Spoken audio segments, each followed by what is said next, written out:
If the hydraulics are not working, we first need to check for any audible sounds when using the remote. If there are no audible sounds when pressing the up or down buttons, check that the wander lead hydraulic remote plug is fully connected to the front socket. If there is still no buzzer sound, you will need to check there is sufficient battery level.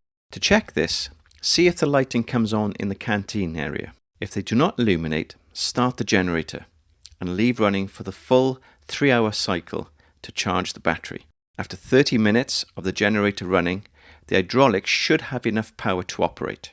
Next, we need to inspect the connections on the hydraulic power pack. The hydraulic power pack is located under the seating on the door side of the canteen area. To access, simply remove the top of the seat. Check all connections to the power pack are secure.